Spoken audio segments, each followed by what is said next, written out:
Pahrump Early Learning Academy, our goal is to provide a complete nurturing environment for the growth and development of the whole child, socially, emotionally, physically, and intellectually. Children are natural explorers and need hands-on experiences to help stimulate their own imaginations. We strive to meet the needs of each individual child at their developmental level through planned activities, plus help each child attain a higher level of achievement. Call 751-5335 for more information. News 46 is brought to you by Comfort Hospice Care, where we give our patients and their loved ones peace of mind, knowing we provide the highest quality of care 24 hours a day, 7 days a week. For more information, call 751-0349. News is also brought to you by Golden Casino Group, where you'll always find great fun, good food, and fantastic entertainment, all at Gold Town, Lakeside, and the Pahrump Nugget. News is also brought to you by Inspiration Senior Living, where we provide affordable elegance to Pahrump area seniors. Give us a call at 751-2300 and make an appointment to tour our community.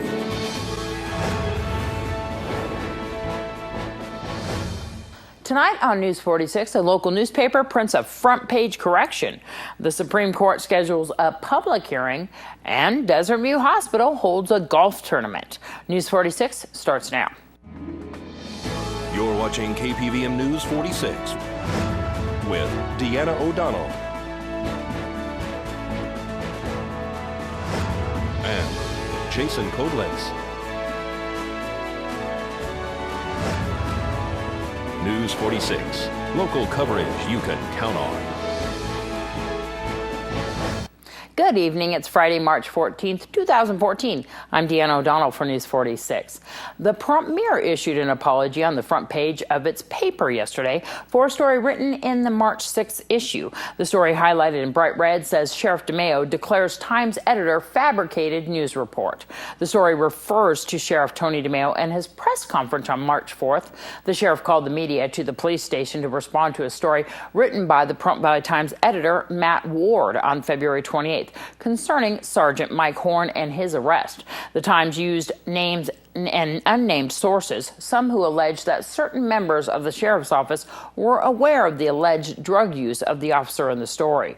The sheriff denies the allegation and alluded that the Times editor may have been misled by their sources. The sheriff never accused the Times reporter of fabrication during the press conference. Yesterday, the Mirror stated that they correct mistakes and regretted the headline error. To view the entire press conference of Sheriff Tony DeMeo, you can go to KPVM's YouTube page.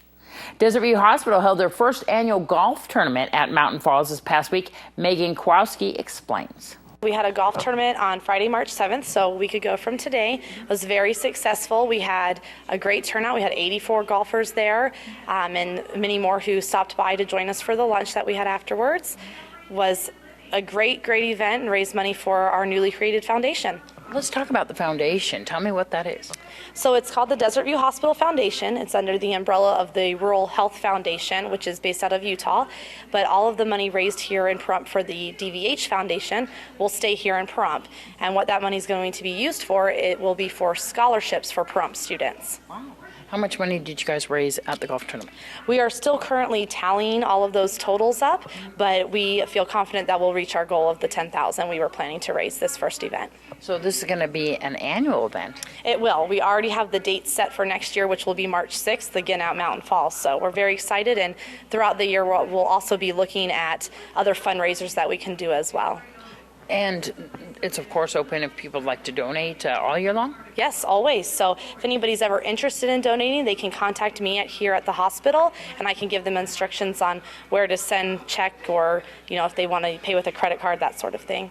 And then as far as the scholarships and how do the kids apply and when will they be available? So we're still working those details out. Kelly Adams, our CEO, has some meetings set up with Dale Norton, our superintendent, so they can hash out all of those details and get that set in place. And so we are hoping that this year we'll be able to administer one, but it may have to wait until next year just because obviously there's a lot of logistics involved with that. Once we do know, though, we'll make sure we publicize that on our website and in the local media as well. And are those going to be medical-related scholarships? That's still being decided. We know we have a lot of need in Pahrump for scholarships of all different types, so we're not quite sure yet about that. But what we do know is that they will go to people who are students here in our Pahrump schools, and all that money stays here in Pahrump. So. And of course, the golf tournament, is there anybody that you'd like to thank, sponsors that were involved that were really key? Definitely. First and foremost, I want to thank my committee. We had a wonderful group from various organizations throughout town. We had Ryan Mucuccio from Channel 46, and we also had Aaron Hansen, who worked with Affiliated Physical Therapy and Chiropractic, Tyann James from Nathan Adelson, Wes Klauser from Infinity Hospice, and Ginger Stumi from Inspirations. And so they were a wonderful committee. Also Dave Harris from Merrill Lynch and Bank of America. They were a fantastic committee. We've worked since October on this, so many months, and we're very happy with how it turned out. And then, of course, also our sponsors. We had a lot of sponsors. Our platinum sponsor this year was Inspiration Senior Living. Very grateful for all of their support. And then also Glenn Lerner Injury Attorneys and Mercy Air were our gold sponsors. And then we had Sunrise Hospital from Las Vegas, as well as a group called Amerinet, a group called Elevate Promo, and then those were our silver sponsors, as well as Comfort Hospice Care. Congratulations to Desert View Hospital. The Board of Governors of the State Bar of Nevada filed a petition seeking an amendment of the rules of professional conduct regarding an attorney's ethical ability to counsel, assist, and represent clients in the regulation, enforcement, and operation of medical marijuana facilities under state law. The Nevada Supreme Court will hold a public meeting on May 6, 2014 at 3 p.m. in Carson City to possibly amend the current law. Although the state of Nevada hasn't enacted the law, SB 374, it is still in violation of federal law. Currently, Nevada rules of professional conduct state that a lawyer shall not counsel a client to engage or assist a client in conduct that a lawyer knows is criminal or fraudulent. The current law makes no distinction between state and federal law. As we head into our first break, let's join Jeff Simmons at the Pahrump Nugget. Hello, everybody. I'm Jeff Simmons here at the Pahrump Nugget. We're going to start off with our stage bar tonight. We got State of the Art. Come on down and check out the music. And then our anniversary is coming up here at the Nugget. We're going to celebrate on the March 22nd. And earn 25 base points starting at 8 a.m. You get a free t-shirt.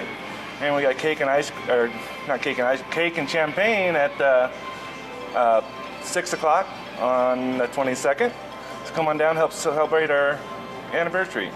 Then on our drawings, every Friday and Saturday night, we have drawings from 6 to 9 every half hour. You can win up to $2,500 in cash.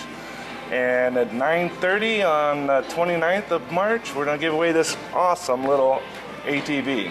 Pretty cool. So good luck to everybody. Hope you guys get to win this, because I'd really like to have this. This is pretty cool. And then on bingo, we got our anniversary coming up in bingo for the Nugget. We got 4 extra cash balls at all sessions on the 22nd. And then on the 17th is St. Patrick's Day. We got 2 extra cash balls at all sessions, 2 main cash balls. So if you're bingo on B7 or I-17, you'll get the main cash ball, and plus whatever number we draw out for the main cash ball. So you got 2 chances at the main cash ball. And then at the 1 o'clock and 7 o'clock, we got our higher payouts and special drawings. Kathy still got her paper only at the Go Town at the 11 and 1 on Monday, Wednesday, and Friday. No split pots, paper only. So if you like paper, go see Kathy. Anyway, come on down to the Nugget this month. We got a lot of stuff going on, celebrating our anniversary. We're looking forward to seeing you here. Bye-bye.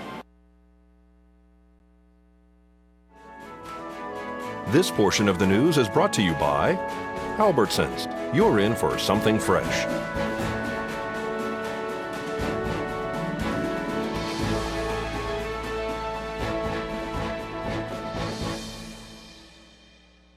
And welcome back to News 46. Well, your electrical rates will not increase at least until 2018. Valley Electric CEO Tom Husted has stated at the district meeting held this week that they will return capital credits. The cooperative's annual revenues were $70.17 million in 2013, an increase of $18.5 million. Expenses increased by $11.4 million, up 19%.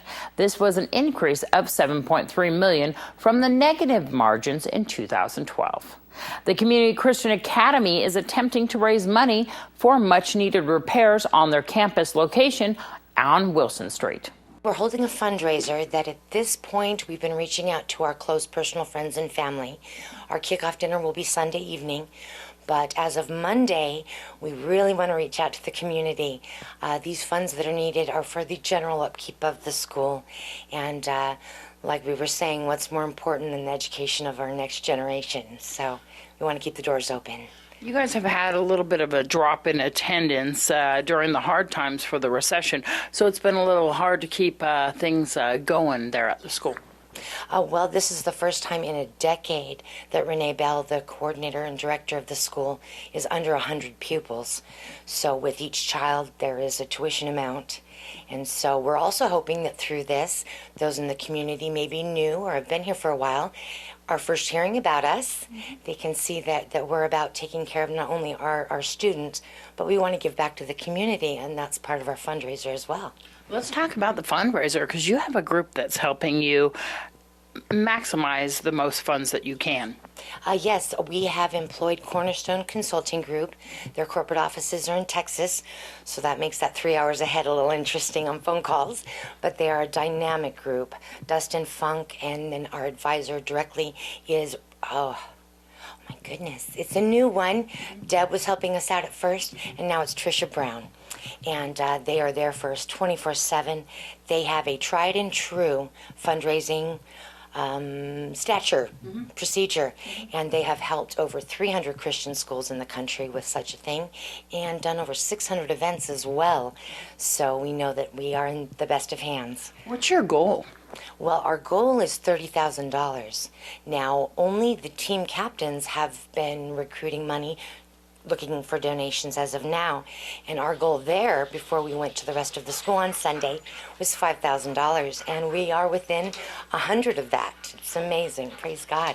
So this event that you're going to be having on Sunday for the people in the school and for the people that go to the church and parents as well is going to kick off this whole fundraising opportunity. How does the community get involved after that?